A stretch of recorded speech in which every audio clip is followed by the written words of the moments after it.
私は10歳の頃、ピアノのレッスンを受けていました。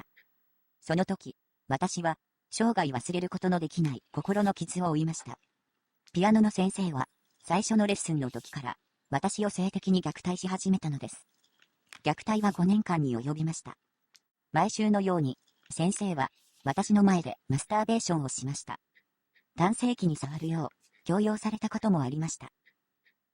私の父親は、隣の部屋にいましたが、虐待に全く気がつきませんでした。私は、このことを父親に言えませんでした。なぜなら、この先生は、エホバの証人、しかも、私の家族が交わっている。改宗の長老だったからです。その長老はとても有名で、模範的な人として知られていました。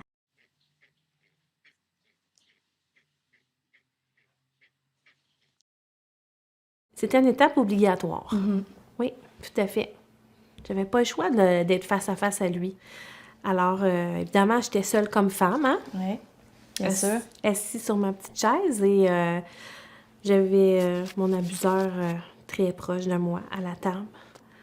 Il venait me poser les questions. Qu'est-ce qu'il vous posait comme question? Il me demandait, voyons donc, tu te trompes, c'est pas avec moi que ça s'est passé, c'est impossible, tes souvenirs sont faux, pourquoi que tu veux me faire ça, tu veux me traîner dans le bout, voyons donc, voir que j'aurais fait ça. Tout de suite après le comité, je me suis rendue à la salle de bain et je me sentais vraiment pas bien. Gros maux de tête, étourdissement. J'ai même perdu connaissance. Je me suis cognée sur la céramique dans la salle de bain. J'ai été inconsciente. Puis ça a été vraiment très, très difficile physiquement.